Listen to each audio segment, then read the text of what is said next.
La reforma fiscal 2014 generó El más decreto daños de beneficios para la frontera. La formalidad de las empresas es una tarea La pendiente economía para americana lograr. avanza La ligeramente. proveeduría maquiladora sigue siendo el La gran concentración de pendiente poder de mexicano. mercado en México La es alta. transparencia gubernamental continúa siendo México el está talón de listo Aquiles para producir mexicano. altos volúmenes Las de leyes hidrocarburos. antilavado. Solo Negocios Radio. Las mejores entrevistas y análisis para lograr una toma de decisiones adecuada. Contáctenos. Correo electrónico. Correo@solonegocios.mx. Página de internet. www.solonegocios.mx. Facebook. www.facebook.com/solonegociosmx. Twitter. @solonegocios. Y recuerde, no es nada personal, son solo negocios.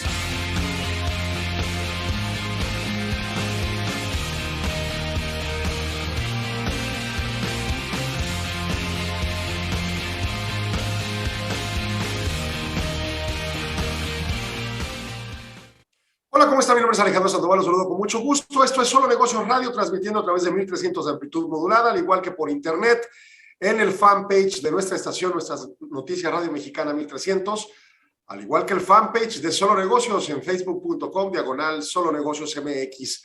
Y bueno, pues el día de hoy tenemos mucha información económica, nacional, internacional, y en su caso, por supuesto, también aspectos normativos de relevancia para la actividad empresarial. Y bueno, pues vamos a comentar, empezando por la temática, pues, de precios, inflacionaria, que usted ya sabe, tenemos un cierre en 2021 de 7.39%, luego baja a 7.07 en el mes de enero de 2022, y bueno, pues empieza a hacer una serie de implicaciones, tanto en afectación para la capacidad adquisitiva de los mexicanos, como paralelamente reacciones en su marco constitucional del Banco de México, y bueno, pues muchos mecanismos de interpretación que arrojan los analistas para el aspecto concreto.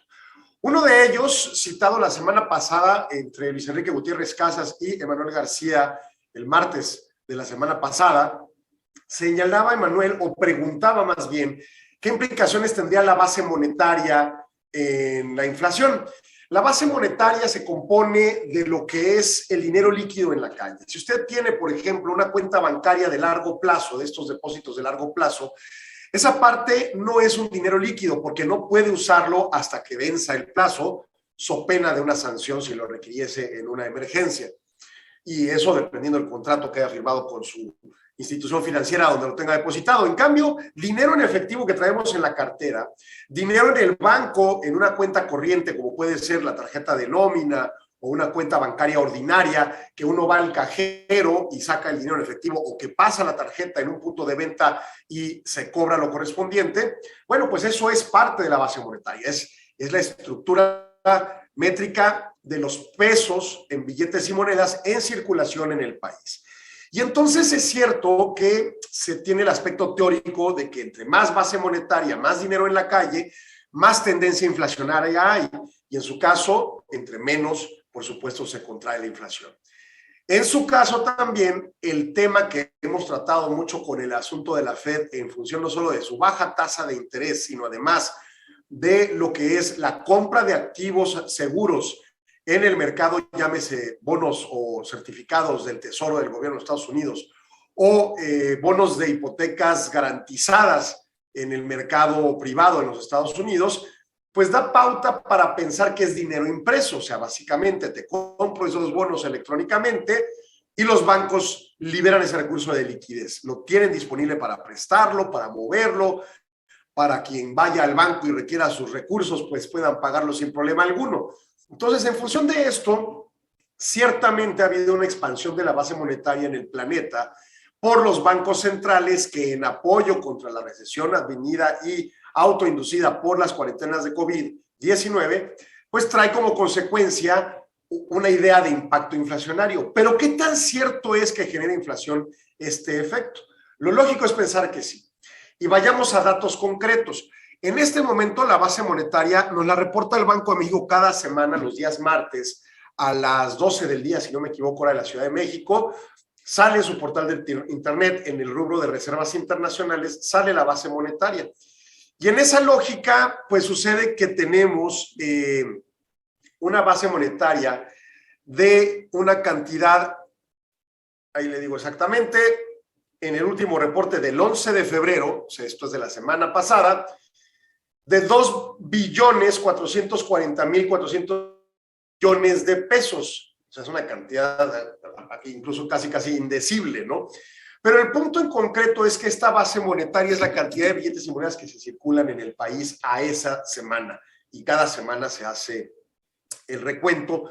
O sea, el martes, por ejemplo, ayer se reportó lo que correspondiese a la semana pasada y así sucesivamente. Bueno, el reporte viene incluso la base monetaria, pero también a la par viene la base de reservas internacionales, los activos netos, el crédito interno neto, los activos internacionales, pero ya de dólares a pesos, y también el crédito interno neto de dólares a pesos. Bueno, la base monetaria, como digo, son esos 2.440.492 millones de pesos, y los reservas internacionales suman 209.442 millones de dólares. Eso lo tenemos ahorrado en dólares, es el ahorrito del país, ¿no? Bien, ¿qué implica esa cantidad de 2.400.000 millones de pesos en el mercado? Bueno, hay que verlo proporcionalmente en el cambio anual como una de las parametrizaciones para comprenderlo. Por ejemplo, desde 1996, que se reportan estos datos semanalmente, tenemos que la base monetaria al 31 de diciembre de 1996 habría crecido 25.72% respecto a un año previo. Y si vemos la movilidad semanal de esas bases monetarias en su crecimiento anual cada semana reportado, por ejemplo, tenemos picos muy altos hacia el 26 de marzo del 97 con un 43% de crecimiento. Y en general, todas las tasas anualizadas de crecimiento de aquel momento, pues básicamente destacaban alrededor de una movilidad de 25 a 35%. Y entonces en esa métrica, pues obviamente tendríamos un contexto de inflación que estaba alta, ciertamente, veníamos bajándola desde los registros máximos históricos de 50% más o menos de 1995 y empezaba con tendencia a bajar hacia el año 2000, ya con rangos entre el 20 y el 30%, sí con algunos picos como el 28 de abril del 2000, que tenía 40% de crecimiento respecto al año previo, pero luego el 22 de septiembre del 2000 tenía 20% de crecimiento. Incluso llegó a bajar hasta 4% de crecimiento el 5 de enero de 2001.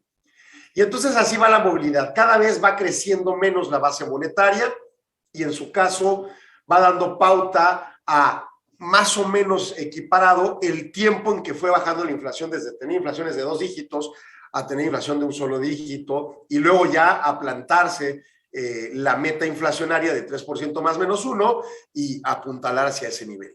Para 2007 más o menos logramos las metas y en ese caso la base monetaria rondaba desde el 6% y hasta un máximo de 21% según veo aquí en las tablas, ¿no? Obviamente 2009 tiene una crisis, acrecenta la base monetaria, pero luego vuelve a recapitularse del 2010 en adelante. Ya realmente en la década del 2010 hacia adelante destacan bases monetarias muy bajas, entre 5 y hasta 15% de crecimiento anual, incluso algunos datos de 2% ahí destacando. Avanzan los años y llegamos al año 2018, en donde tenemos bases monetarias que tienen más o menos un ajuste entre 8 y hasta 12%. Uno, interesante, vuelve a subir el rango, pero se acota. O sea, ya no estamos llegando a bases monetarias de crecimiento de 2%, estamos arriba de 8, pero no sube más de 12. O sea, el rango de crecimiento entre un mes, una semana y otra es de 4 puntos porcentuales, ¿no? Y teníamos una inflación baja, de acuerdo a meta inflacionaria incluso. Llega 2019 y baja todavía más la base monetaria. Llega 2020 y se empieza a expandir enfáticamente hasta a partir del 27 de abril de 2020, desde rangos de 3 a 7% se brinca de 10 a 20% y empieza a subir a partir de julio de 20 a 26% crecimiento anual y sigue y luego se contrae en 2021 a rangos de 15 a 20 y en este momento el último crecimiento anual registrado al 11 de febrero fue de 16.41%. Ese es el crecimiento anual de la base monetaria. Es entonces la base monetaria lo que ha causado la inflación si el crecimiento anual en este momento, uno, no es equiparable al inicio de la década del 2000, donde andábamos precisamente llegando a tasas de 7% de inflación. Dos, viene de contracción de 2021 hacia acá, de tener rangos de hasta 20%, sobre todo finales de 2020, a tener ahora rangos de 15 a 20, o sea, baja un tanto el crecimiento semanal anualizado. Y entonces en esa pregunta ¿es la base monetaria el factor que incide en el caso mexicano a la inflación? Y bueno, pues tenemos un artículo extraordinario publicado en El Financiero el día de hoy por Manuel Sánchez González, quien fuese subgobernador del Banco de México y un economista altamente reconocido en nuestro país. Y básicamente él señala que, bueno, pues el asunto de la base monetaria tiene esta expansión anualizada, por ejemplo, en el 2019 de 3.6%, en el 2020 de 23% y baja a 16.8% en el 2021, a llegar al nivel que le acabo de citar de 16.41% a la semana pasada. Y entonces señala, bueno, ciertamente tenemos una inflación muy similar a la de 2001, y en su caso se plantea, y el cuestionamiento que le acabo de hacer, la base monetaria tiene injerencia en la inflación. Él dice, mira, para horizontes de largos plazos y comparaciones internacionales, la evidencia empírica revela que sí hay una correlación positiva entre la base monetaria y la inflación, pero es un tema de largo plazo. Cuando se asocia el dinero y precios, la asociación entre dinero y precios no es estable y puede fluctuar notablemente, sobre todo en el corto plazo, sucede que el incremento monetario no es un predictor de la inflación. O sea, que suba de repente una semana o unos periodos la base monetaria no significa que vaya a haber más inflación, o que se contraiga no significa que va a bajar la inflación. Los bancos centrales en su momento llegaron a experimentar con ese tipo de tópicos y basarse en el tema de la base monetaria para tratar de inducir la inflación. No es hasta el 1982, cuando la Fed abandona ese criterio, y de hecho en 1990 el Banco de la Reserva Federal de Nueva Zelanda adopta el criterio de régimen de objetivos de inflación basado en un anuncio de un compromiso específico inflacionario y en particular transparencia y rendición de cuentas de la banca central con la meta de disminuir la inflación. Bueno, este tipo de políticas son las que permean en todos los bancos centrales hoy por hoy, y en estas 3 décadas que se ha venido implementando hemos tenido registros mínimos históricos inflacionarios a nivel global. Sí, ahorita estamos muy alto a nivel global, pero hay razones de explicación por múltiples factores, pero la tendencia de que es una mejor forma de controlar con objetivos de inflación que con base monetaria es notoria. En esa tesitura, el Banco de México, ante la contención de oferta monetaria, puede evitar excesos de liquidez, pero debe satisfacer la demanda de billetes y monedas de la gente. Y por otro lado, tiene la tarea de la tasa de interés, o tiene la herramienta de la tasa de interés de referencia para que fije, por medio de la Junta de Gobierno, cuál es el costo del dinero. En esa lógica, el desafío es importante porque la inflación afecta, y más a un país en vías de desarrollo como el mexicano, en donde con un albur, un tronar de dedos, de repente se te convierten en pobres muchísima gente, o se reduce la población, dependiendo de esa volatilidad inflacionaria, en mucho. Entonces, en este sentido, si de repente dijéramos abandonemos la perspectiva de tasa de interés y abonémonos únicamente a la tasa monetaria, al crecimiento monetario de la base monetaria, perdón, ahí podríamos tener un problema. Y sería lamentable que México, no dándose cuenta que en el corto plazo no tiene injerencia real la base monetaria, pueda afectar en su caso a la capacidad de crecimiento, entre otros. Incluso posiciones más conservadoras como la del presidente López Obrador, en función de que no quiere que suban la tasa, porque eso puede presuntamente inhibir el crecimiento económico, sería peor que se acortara la base monetaria. En esa lógica, el ancla actual de la estrategia del Banco de México de trabajar sobre la base de objetivos de inflación con el control de la tasa de interés ha sido mucho más funcional y mejor reacción del control inflacionario en el mediano plazo que lo que pudiera ocurrir con la base monetaria. Dicho esto, entonces, en respuesta a la pregunta de Manuel, creo yo que es mucho más funcional a la muestra de las tablas que le acabo de citar, que se pueden ver en la página del Banco de México en la sección de reservas internacionales, a su vez como el artículo que está hoy en El Financiero publicado de Manuel Sánchez González, creo yo que podemos confirmar la base monetaria no necesariamente es la herramienta idónea para nuestro banca central. Voy a corte, no se vaya, lo invito a continuar aquí en Solo Negocios. Seguimos en redes sociales en vivo.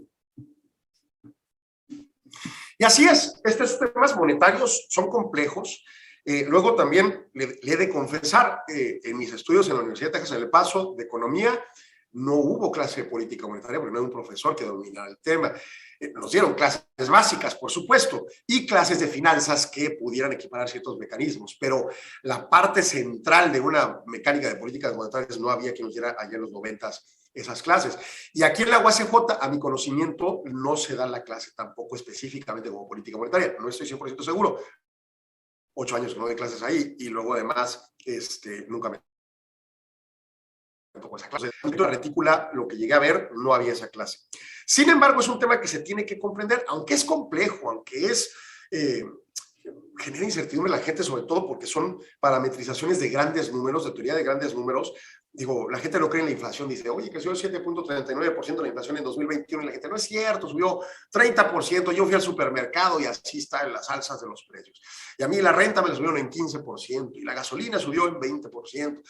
Es cierto, los productos de manera individual, en el individuo concreto que los consume, tienen movilizaciones muy diversas entre los 130 millones de consumidores que vemos en el país, mexicanos. En esa lógica, lo que hace la mecánica de inflación es hacer una serie de análisis y complejos cálculos para poder determinar el rango inflacionario y la movilidad correspondiente. El Banco de México, el INEGI, publica el encadenamiento de precios en el Diario Oficial de la Federación cada mes, y ahí se puede ver la cantidad N de productos que se revisan en todo el país, consumidos por todos los mexicanos, para determinar su incidencia de consumo, cuáles son más consumidos que otros, y la movilidad de esos precios. Y entonces se pondera la movilidad para llegar a la tasa de 7.39 de 2021, y entonces podemos decir, bueno, si alguien la manipuló en algún momento dado, no se puede manipular cada 15 días, sería matemáticamente notorio. Entonces, realmente la inflación creo que está bien calculada, pero son temas complejos de nueva cuenta, y entonces en ese sentido, pues el tema de la política monetaria lo es mucho más. Aún así, leer a especialistas como Manuel Sánchez González da pauta con sus explicaciones claras de cómo se va movilizando este aspecto y cuáles son los elementos sensatos. Y luego ver la tabla, ver el análisis empírico y darnos cuenta que la movilidad de largo plazo de la base monetaria sí ha dado pauta para una disminución inflacionaria, o al menos ha ido a la par de la disminución inflacionaria en tendencia desde los 90s, pero no es en el corto plazo el mecanismo que incide y que realmente vaya a la par, ¿no? Entonces, ese es el tipo de aspectos complejos que yo creo que gente como Manuel explica con una sapiencia importante, ¿no? Vamos a regresar al aire en Solo Negocios Radio, y en este espacio vamos a platicar de algunas otras noticias relevantes para México, en donde una que destaca particularmente es el de riesgo país. Este es otro cálculo importante. Normalmente lo calculamos con el Envy Plus, que es un cálculo y una fórmula aportada por JP Morgan, y entonces el Envy Plus arroja un análisis de tasa diferencial entre la tasa de referencia mexicana y la tasa de referencia de Estados Unidos, más algunos otros elementos que componen el indicador. Bueno, el riesgo país en México está en 244 puntos. Esta semana, esto es un aumento de 14.55% respecto al cierre de 2021, cuando estaba en 213. Está elevándose el riesgo país. Alerta a los inversionistas de que hay mayor percepción de riesgo en diversos factores en México, empezando, claro, por la posibilidad de alzas de tasa de referencia en la Reserva Federal y el acotamiento de la prima de riesgo que da la tasa de referencia mexicana, y en su caso también, pues temas geopolíticos, como este asunto de Rusia, que con el anuncio de Rusia de retirar algunas tropas de la zona de conflicto puede traer, bajar las tensiones, vamos, pero de cualquier manera ahí siguen. El desarrollo de la pandemia, por supuesto, esto no se ha acabado. Y por supuesto los altos niveles de inflación, así como factores internos que ocurren en el país, políticas públicas, empezando por la reforma eléctrica que está discutiéndose en el Congreso. Además de la volatilidad del indicador que mide la probabilidad de incumplimiento de las obligaciones financieras de una nación. En este caso, el planteamiento es, con este indicador dice si México incumpliría el pago de su deuda por pagarés, CETES, bonos, ese tipo de instrumentos, ¿no? Bueno, en ese sentido, este caso de impago o probabilidad de impago se ha incrementado 22.61% en el año 2021, y lo que va de 2022 pasando de 199 puntos en el cierre de diciembre de 2020 a estos 244. O sea, nos estamos viendo mal en nuestro buró de crédito, si lo quiere ver. Estamos empeorando la condición de imagen de nuestra capacidad financiera. El aumento que registra el riesgo país en este año es el doble de lo que creció en el 2021 en similar periodo. En 2020 también fue alto en su caso. En ese sentido, bueno, pues los tres principales riesgos del mercado de valores en general: la evolución de la pandemia, el incremento de las tasas de interés de la Reserva Federal de Estados Unidos y los bancos centrales en general del mundo, y el control de la inflación. Y destaca un escenario de posible estanflación, donde no crecemos económicamente, pero sí hay inflación. Entonces, tenemos un crecimiento estimado de la inflación de este año de 4.5% para cierre de 2022 y una esperada de crecimiento más o menos entre 2 y 3%. Entonces, ese menor crecimiento contra esa inflación más alta no es esta inflación, pero si llegamos a crecer incluso a un escenario recesivo, provocaría la noción de la nominación estanflacionaria, ¿no? El ritmo que siga la Reserva Federal de Estados Unidos para subir la tasa tiene posiblemente más afectaciones. ¿Por qué? Por la constricción, por el constreñimiento de la diferencia de tasas entre Estados Unidos y México, que significa una prima de riesgo que paga el gobierno mexicano a un extranjero para traer dólares a nuestro país, aunque sean de portafolio. Entonces, en esa lógica, hay elementos de riesgo y el por qué se explica eso. Y por supuesto, en países en desarrollo, pues esto es más marcado, ¿no? O sea, Brasil, Argentina, México, Chile, entre otros, pues traen consecuencias importantes de tener indicadores en peor escenario. Por ejemplo, Venezuela es 556 puntos de afectación, ¿no? El promedio global es de 3.49 puntos de afectación año tras año, ¿no? Y bueno, pues Venezuela 556 puntos, terrible, porque su condición, aún con el petróleo a grandes precios, pues tiene limitantes, tiene sanciones, tiene circunstancias, sanciones políticas que afectan el aspecto. Bueno, vamos a otro tema importante también en México. Ayer El Economista desarrolló un evento sobre la informalidad, en donde llegaron algunas conclusiones interesantes. Para empezar, la denomina una comorbilidad extra a la pandemia COVID-19. Usted sabe que esta palabra es el escenario en donde una persona que se enfrenta al virus puede ser mayormente afectada por esas enfermedades de comorbilidad que trae. Tienes hipertensión, tienes siempre se me olvida la enfermedad del azúcar, pero bueno, esa usted ya sabe, tienes problemas cardíacos, esas son enfermedades de comorbilidad, o sea que acompañadas a ese virus que se te infecte, pues te genera peores condiciones que una persona que no tenga esas comorbilidades. Bueno, en una extrapolación de conceptos médicos, atrayéndolos a la economía, este planteamiento de comorbilidad tiene la implicación de que la informalidad provoca que la gente que trabaja en ese subsector económico se encuentre en un escenario de mayor posible afectación al virus que quienes trabajan en el sector formal. Y obviamente hay una serie de razonamientos para comprenderlo. Nada más para empezar con números, ¿no? En la ENOE, la Encuesta Nacional de Ocupación y Empleo, nos destaca que hay 32.2 millones de personas trabajando en informalidad. Recordemos que hay 20 millones de personas registradas como empleados del sector privado ante el IMSS. Y esos 52 millones de suma para los 57 millones de población económicamente activa, habla de 5 millones de agentes económicos independientes, empresarios. Eso consta la base productiva de la nación. Bueno, la mayor parte del dato, o sea, más del 50%, incluyendo los empresarios, son informales. Y cuando lo contrastamos nada más con la parte laboral, pues es el 60%. Entonces, obviamente, tenemos un problema relevante en México con este asunto. Y no atacarlo y resolverlo sostiene en un alto nivel de vulnerabilidad a las personas que trabajan en ese mercado informal. No tienen protección social, bajos niveles de ingresos, baja productividad y por lo tanto expectativa de mejorar sus niveles de ingresos, y obviamente en los sectores económicos de mayor exposición pública, porque son mercados públicos donde fluye mucha gente, porque son normalmente lugares abiertos, con descuido, en fin, todos ese tipo de aspectos, ¿no? O sea, la COFEPRIS ahorita llega, toca la puerta de una empresa y revisa, y la empresa tiene al mínimo el trapo ese hediondo que tenemos en la entrada de los negocios, y el termómetro, y el cuestionario, y pues no sé, quizá en el mejor de los casos el capnómetro para medir la incidencia de CO2 para darte cuenta cuándo tienes que ventilar y demás. Y bueno, ahí controlas las cosas, ¿no? Y instruyes a tus empleados, tienen seguro social, en fin. El informal no tiene nada de esto. Entra, trabaja y hasta sin cubrebocas. pocas, punto, ¿no?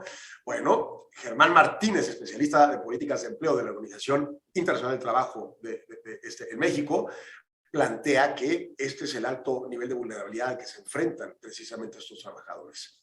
Y entonces, básicamente, pues dice que genera un factor adicional que hace impacto de COVID-19 mayor en esa gente. Incluso hay datos claros que demuestran que la gente de menor capacidad financiera, normalmente informales, pues tienen un escenario de mayor vulnerabilidad y mayor mortandad en COVID-19. Ojo, también hay que concatenar y clasificar también a la informalidad en la medida de las posibilidades, ¿no? ¿Por qué? Porque también hay informales que ganan mucho más que en el sector formal. Y hay informales que son ilegales, como el narcotráfico o el secuestro, entre otros, ¿no? Entonces hay clasificaciones. Pero el punto en concreto es que la parte de mayor énfasis que hace la OIT es que la informalidad pues no siempre se relaciona con una baja calidad de empleo o bajos ingresos, pero sí con vulnerabilidad para esa gente ocupada en el sector. O sea, puede ser que ganes bien como empresario del sector informal, si así se puede llamar, pero tus trabajadores están vulnerables. Tus trabajadores no tienen derechos reconocidos y eficazmente aplicados. Tus trabajadores son más dables de enfermarse de COVID y de morirse incluso que un trabajador formal. Esa es la métrica correspondiente. Y entonces, abonando más al recurrente tema de la informalidad que hablamos y buscamos que se ataque y se resuelva, he aquí una razón más para llamar la atención a legisladores, a las autoridades y a la concientización poblacional, que entiendo el mundo de la subregulación, y ahorita hablar de eso con el ENCRIGE 2020 de INEGI, y el mundo fiscal, con todas las reformas fiscales y el REPSE y esto y el otro, inhiben, ¿no?, al informal hacerse formal, pero como quiera que sea, destacan el punto, ¿no?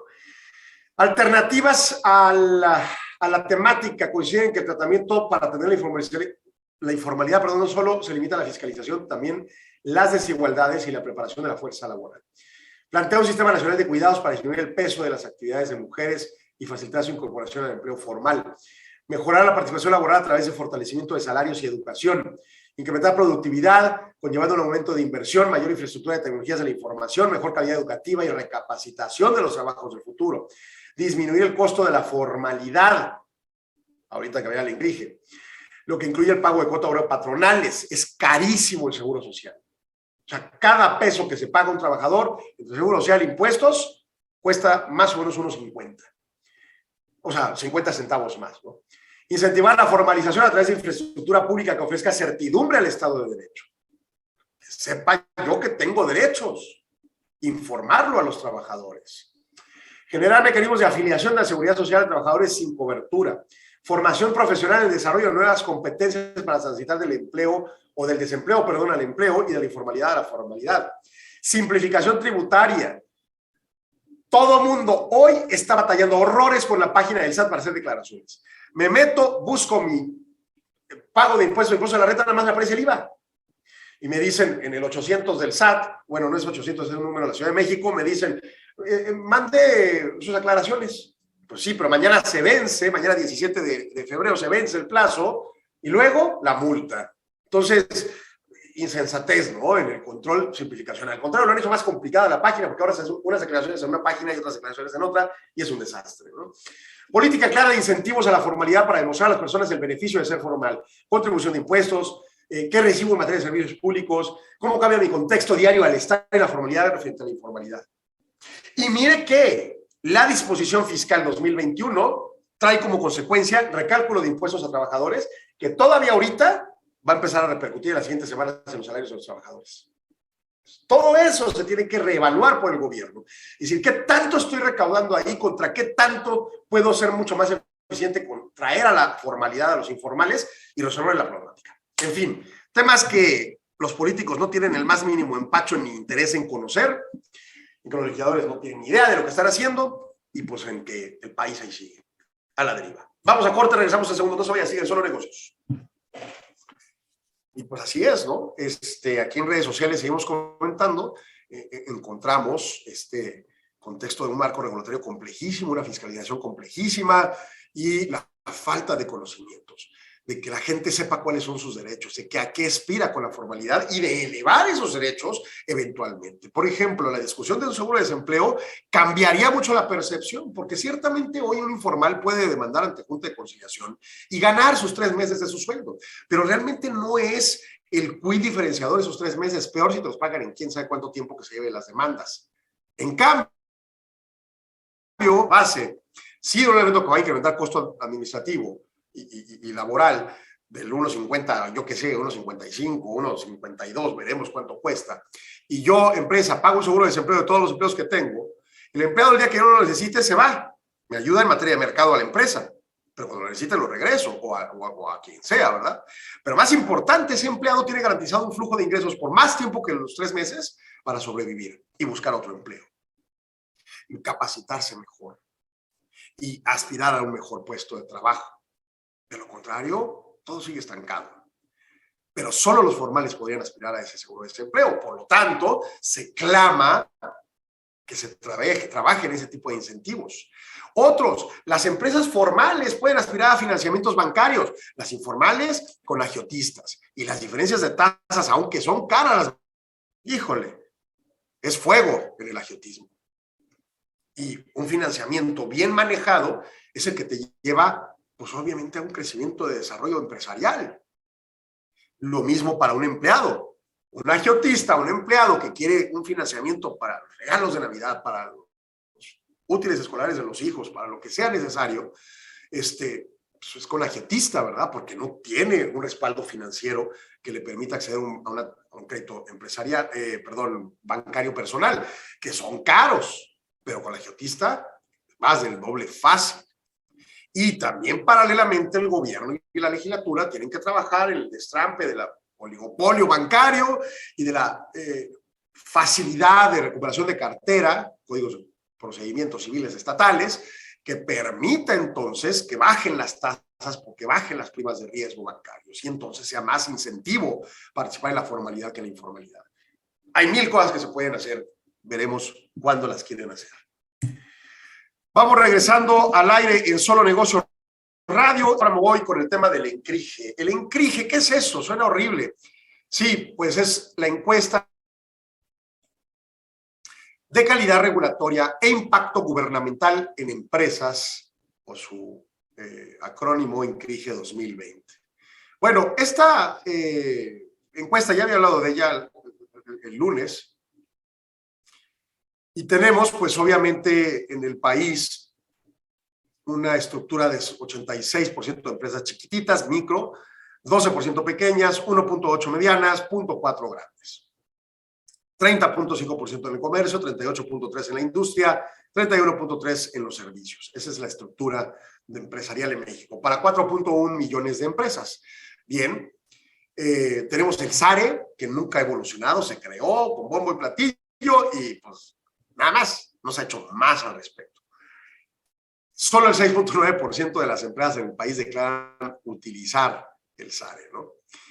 El conocimiento es amplio, pero, bueno, perdón, el conocimiento es corto más bien, 6.9%. O sea, 90.5%. ¿Cuál es el SARE? ¿Qué es eso? Y te resuelven ahí. O sea, falta que los organismos empresariales hablemos más de él aquí en el radio, contactar a la gente titular de SARE para promoverlo, ¿no? Conocimiento del SARE, por tamaño de empresa, las microempresas 4.4 lo conocen, las pequeñas 25.1, las medianas 3.5, las grandes 13.9. Y las grandes lo conocen pero no lo usan, ¿verdad? Porque pues, son grandes, tienen recursos para pagar asesores. Por sectores, en el comercio 5.2% lo conocen, 7.9 en la industria, 7.5 en servicios. Bueno, el marco regulatorio. 28.2% del total de las unidades económicas consideradas durante 2020 que el marco regulatorio representó un obstáculo para el cumplimiento de sus objetivos de negocio. Las pequeñas y el sector industrial observaron el obstáculo de mayor proporción. Las pequeñas, en 75% de ellas dijeron el marco regulatorio es una obstrucción. 2020, año de pandemia, año de cuarentena, año de imposición de nueva normalidad, algunos trámites por internet, muchos otros hasta suspendidos, ¿no? Entonces, las pequeñas, las más notoriamente afectadas. Sector industrial, nueva normalidad, reabro, no reabro, soy de la automotriz o no, me vinculo, ¿qué hago para poder tener operaciones? 47% del sector industrial consideró en 2020 que había una afectación. En 2016 había sido el 22.1%. En el caso de la contraste de pequeñas por tamaño de empresa, en 2016 22.5% de las pequeñas consideraron que era un obstáculo el marco regulatorio y en 2020 el 75%. O sea, es absurdo que permitamos eso. Ya había hablado también el lunes de los estados. Impresionante que digan que Chihuahua es de los más bajos. A mí me parece un estado sobreregulado porque no se ha hecho ningún cambio regulatorio relevante en materia subnacional, como pueden ser temas de registro público de la propiedad, sigue siendo todo a mano. La recaudación de rentas, pues sí tiene una paginilla ahí medio chafona que tienen que tumbar para actualizarla. Digo, la de SAT no es referente porque ahorita es un desastre, pero pues ha sido mejor en otros tiempos. El municipio, pues también es casi todo a mano, ¿no? Entonces, muchos trámites muy terribles en el estado de Chihuahua, a mi conocimiento, pero pues, aparentemente hay peores en otras partes del país. Michoacán, el 81% de las empresas dicen que lo ven como un obstáculo, las cosas que ocurren en términos tramitológicos en Michoacán. Jalisco, 65%, Veracruz, 44%, ¿no? Impresionante. Bueno, cargas administrativas 2019-2020, 46% de las unidades económicas consideran que en el 2020 las cargas administrativas para cumplir el marco regulatorio fueron mayores, o sea, se acrecentaron las trabas. Y eso que tengo que entrar al vigor el REPSE. Y como mínimo, o sea, o eran mayores o siguieron igual de pesadas que en 2019. Bueno, las grandes empresas y el sector de servicios consideraron en mayor medida que las cargas administrativas empeoraron o siguieron igual en el año 2020. Y entonces lo vemos por tamaño de empresa, 58.1% en grandes empresas, 54.1% en 2016. Y luego por tamaño, 46.6% las medianas, 54% en el 2016. Bajó la perspectiva de las medianas, bajó la perspectiva de las pequeñas en un cambio estadístico de significativo respecto al ejercicio anterior, que es una noción del marco regulatorio como obstáculo, y dos, lo cumplo, la carga administrativa más costosa. La cumplo también, pero me cuesta más. Y los sectores, pues el comercio, ¿no? Servicios, 47.7%. ¿Dónde fueron más las cargas administrativas? Aquí sí estamos en segundo terrible lugar. 90% Veracruz, 80% del estado de Chihuahua, 75% Nuevo León. Para colmo, Nuevo León y Chihuahua, carajo, somos presuntamente los estados de avanzada. Deberíamos de ser mucho más eficientes para sostener la competitividad. Pero entre 2005, que abrimos el SARE aquí, que se empezaron a medir el Doing Business de Banco Mundial, lo hacía Brenda Nava, mi compañera aquí del programa de radio, y para Secretaría de Industria en aquel entonces, y hoy no ha habido ninguna evolución regulatoria. Sí entiendo, 2009 nos agarraban a balazos, la violencia, etcétera, fue terrible. 2016 vino Donald Trump y nos asustó, 2020 la pandemia, pero ya pónganse a trabajar, señores legisladores.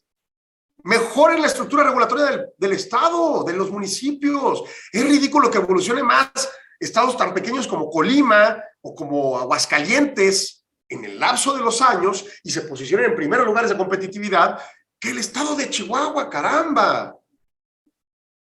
Bueno, costos de las regulaciones. En el 2020, 61% de las unidades económicas pudo identificar costos monetarios al realizar acciones relacionadas con las regulaciones. En ese sentido, los costos monetarios para el cumplimiento de las regulaciones se estimaron en 238,000 millones de pesos, 1% del PIB. Y en promedio, cada unidad económica gastó 95,000 pesos por carga administrativa. ¿Qué les pasa, no? O sea, el enorme gasto. Obviamente van tarifas de abogados, contadores, tramitadores y obviamente los derechos y licencias, e impuestos que tengan que pagar. Pero ahí le va. Nacional, 95,760 pesos pagados. Y identificaron los costos 61% de las empresas. A nivel micro, 33,956 pesos gastados. A nivel pequeña, 287,190. O sea, casi 10 veces más. A nivel medianas, 1,032,000 pesos. 5 veces más. Poquito menos de 5 veces más. A nivel grande, 2,300,000 pesos. Con un cambio estadísticamente significativo. En fin. En la perspectiva de por sector económico, Comercio, 29,469 pesos. Industria, 167,184 pesos. Queremos una política industrial. Queremos atraer más tecnología y jalar más compras de proveeduría nacional. Y les encajamos la mano, caramba. Y en servicios, 75,983 pesos. Por estados, vámonos nada más a Chihuahua.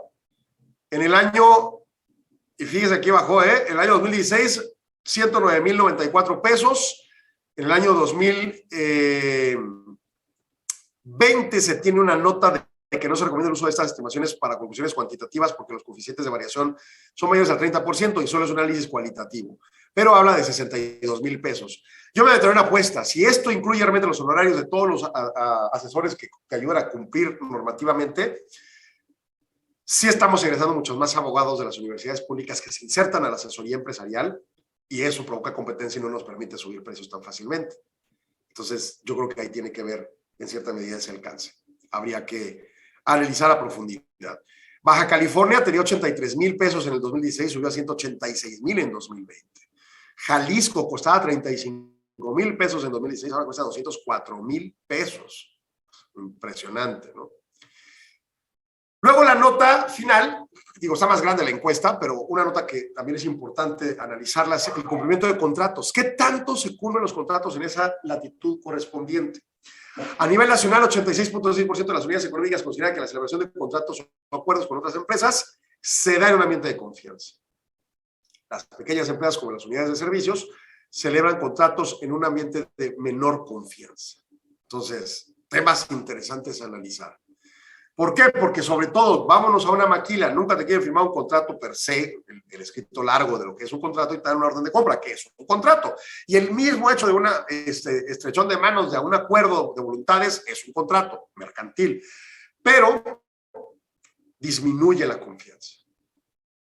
El papelito habla, que a mí no me encanta, pero que finalmente tiene implicaciones de certidumbre, la eleva. Firmar contratos no es una práctica. Estandarizados, simples, sencillos, sin gran problema, pero hágalo.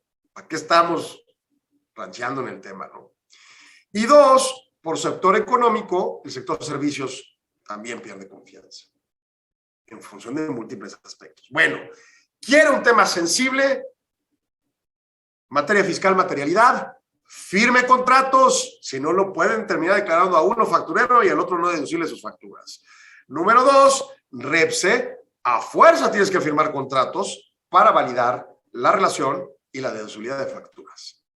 No se meten broncas, firme contratos, no pasa nada. No lo compromete a algo que no sea lo que está echando la mano y le da más certidumbre a la operación. Eso es más o menos el ENCRIGE 2020, un escenario donde precisamente mostrando ahorita los datos que hablábamos de informalidad, destaca por qué estamos como estamos. No mejoramos, nuestros gobiernos subnacionales no mejoran, la federación no mejora, los sistemas de internet que tendrían la implicación de facilitar el universo no mejora. Y ahora recordemos cuando se anidaron todos los registros civiles al sistema de gobernación federal para actas de nacimiento y la de Chihuahua costaba como 500% más que las de los demás estados. O sea, así como que, ¿dónde centaveo? ¿Dónde centaveo 3 centavos? Esa es la conducta de nuestros gobernantes. Bájenle 3 niveles, desregulen. Mucha más gente va a participar formalmente, pero desregulando. No quiere decir que no cobren impuestos, no quiere decir que no suben los impuestos eventualmente, predial. Bueno, el ISN no estoy de acuerdo, pero en fin. Sin embargo, la regulación es otro de los pesos más relevantes, incluso por encima de los propios impuestos. Y en materia fiscal, la federación, súper tache. Vamos a corte, regresamos en segundos, no se vaya, siga en Solo Negocios.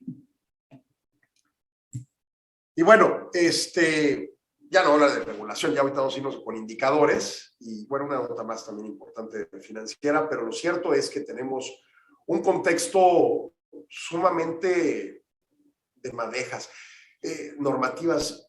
Ya ve que con esto de la pandemia y las videoconferencias, pues se ha de repente usado desde memes hasta para destacar posiciones que presuntamente eran secretas y era que era pública, por ejemplo, en el Congreso. O sea, hay una reunión de legisladores de Morena y pues ellos pensaban que no se estaba grabando, ellos pensaban que no se estaba publicando y sí era publicando, pues en fin, pobres.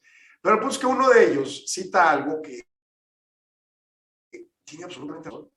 Él hablaba criticando al neoliberalismo, whatever that means, y a los corruptos, y al régimen anterior, y ya sabe todos los chorros. Pero más importante, el señor dijo muy claramente, es que todas esas normas que se tienen que cubrir, ese entramado de leyes, hacen todo complicado para que se logren los objetivos. Hay que cambiarlas todas, hacerlo simplecito. Y sabe que, señor legislador, más allá de la chafencia de la grilla en la que participa notoriamente, tiene toda la razón. No sé cómo se llama el hombre, pero me acuerdo claramente que dijo ese señalamiento.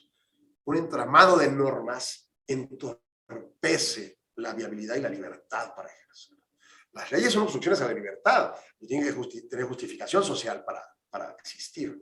Bueno, habrán otras que sean repetitivas, reiterativas, absurdas, restrictivas sin que tenga que haber restricción, etc.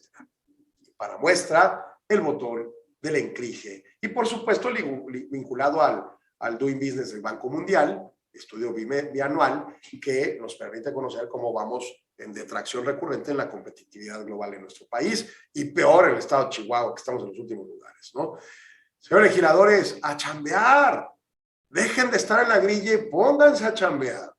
Ahí es un primer paso fundamental para vistas de un desarrollo económico y no andar con la grillita y los centavitos. Bueno, por favor. En fin. Ya vamos a regresar al aire para las notas finales y pues están interesantes. Así que volvemos. Bien, continuamos al aire, Solo Negocios Radio, último segmento, y la agencia Standard & Poor's informa que va a dejar de calificar instrumentos de deuda estructurada en México, pues no están en posibilidades de ejecutar los nuevos criterios de política pública impuestos por la Comisión Nacional Bancaria y de Valores. La modificación solicita al regulador que incluya procedimientos de metodología, o en la metodología más bien, que exigen verificación de cartera de crédito, así como garantías que respalda cada transacción de financiamiento estructurado. Y dice, Standard & Poor's no es un auditor. No asumimos una obligación de validar la información que recibimos. La evaluamos matemáticamente y emitimos un criterio. En la determinación de las calificaciones crediticias, confiamos en la veracidad de la información de los clientes, los cuales tienen a su vez su obligación de tener sus auditores para los reportes correspondientes, sobre todo cuando están cotizando en mercados públicos. Entonces, en esa determinación, pues no podemos comprometer a sus agentes de Standard & Poor's a una auditoría, a un proceso de eso, es otro servicio diferente, ni siquiera pagado por los honorarios que cobran por las calificaciones. Entonces, en el comunicado subraya que las calificaciones crediticias de S&P Global Ratings se limitan al estudio, análisis, opinión, evaluación y dictaminación de la calidad crediticia en función de la información rendida, asumiendo su veracidad. Y no están posibilidades de implementar un nuevo requerimiento establecido por el regulador mexicano en las metodologías, pues está fuera del alcance como rol, como institución calificadora. Por lo tanto, Standard & Poor's Global Ratings no tiene otra alternativa más que dejar de asignar nuevas calificaciones a escala nacional a cierto tipo de transacciones de financiamiento estructurado en México. Bueno, la CNBV aclaró que el requerimiento al que hace referencia el comunicado no se propició de una modificación de la regulación, sino el ejercicio de labores de la supervisión y vigilancia. Las labores, detalló en un comunicado, derivaron de una solicitud de implementación de diversas acciones y medidas correctivas en noviembre de 2020 a S&P Global para robustecer los procedimientos de calificación, así como las calificaciones mismas. La CNBV destacó que dichas acciones y medidas correctivas fueron solicitadas a todas las agencias de calificación, las cuales cumplieron cabalmente el requerimiento desde marzo de 2021 y que siguen calificando este tipo de mecanismos. Entonces, ellos plantean que es algo normal. Standard & Poor's dice no. Tú me estás pidiendo una auditoría, yo no tengo la capacidad de dar una auditoría dentro de la calificación, ni por lo que cobro, ni por la capacitación de mis funcionarios para hacerlo. Disputa interesante. Bueno, viene la opinión de Carlos López Jones. Carlos López Jones es un especialista en inversiones, y ahí lo entrevistamos ya hace como unos 5 años en otro de los programas de radio, y hace un planteamiento interesante. Es un papel estructurado, es una deuda que depende de algo más, o sea, subyacente. Esto es, por ejemplo, está basado en una hipoteca, en una tarjeta de crédito, en nóminas, etc.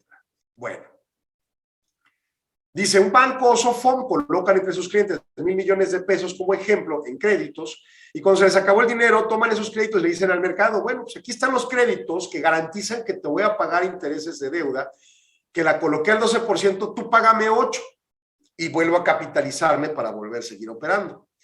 Conforme los clientes del Banco Sofom van pagando sus créditos, el Banco Sofom le paga a los inversionistas lo que les toca de intereses y el emisor se queda con lo demás. El emisor sigue administrando crédito, el inversionista recibe dinero el acreditado su dinero y lo pago, y todos contentos. Los inversionistas le prestan a los bancos o SOFOM por el respaldo que tienen basados en esos créditos, o sea, los créditos mismos, ¿no? Con esos recursos, los bancos y SOFOMes colocan nuevamente créditos en el mercado y todos contentos. Sigue un círculo virtuoso: coloco créditos, empaqueto, recibo recursos, me pagan, pago, etcétera. La CNBV quiere que las calificadoras sean quienes revisen cada crédito y existan las garantías que dice el banco y SOFOM, una tarea sumamente compleja en las dimensiones que implica. Y las calificadoras no van a hacer eso, dice Carlos. La CNBV ahorita dijo que las otras sí lo están haciendo. Hay que profundizar, ¿no? Es un gasto impresionante y prefieren no calificar esos papeles. Sin calificación, las AFORES y fondos de inversión que tienen políticas internas o por ley de no poder invertir en bancos o SOFOMes, en paquetes estructurados de financiamiento estructurado, sin calificación, pues ya no le van a entrar. Y son los principales inversionistas del país, AFORES y SOFOM. Entonces, los bancos y SOFOMes se van a quedar sin poder colocar más deuda, el crecimiento se constriñe, las AFORES y SOFOM constriñen su capacidad de rentabilidad porque ya no pueden utilizar esos medios para poder invertir, y pues hay menos créditos. ¿Y qué cree? Cuando hay escasez, suben su costo. No solo por las altas de tasas de interés, sino por ese tipo de políticas. Y entonces la CNBV dice, hace esto o bien por falta de presupuesto o bien para que las calificadoras, si no ellos, sean los responsables del caso de default. Pésima decisión de la comisión.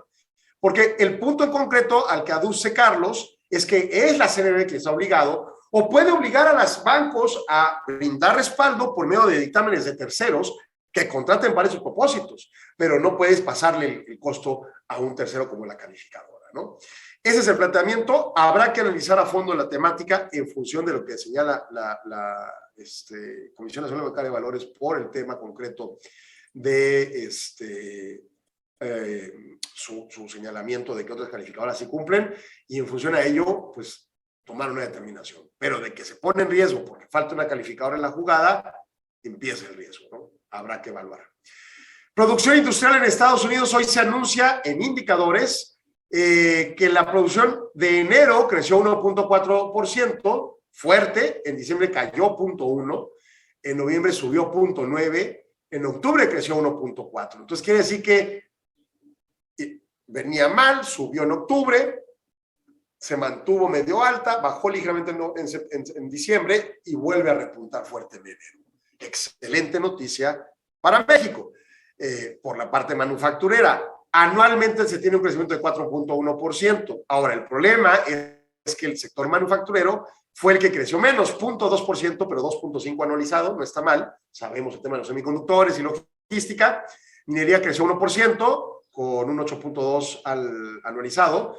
Y lo que más creció fue el suministro de electricidad, gas y agua, 9.9% mensual para 9.3% anualizado. Así que, pues ahí manufactura menguante, pero bien, se mantiene positivo.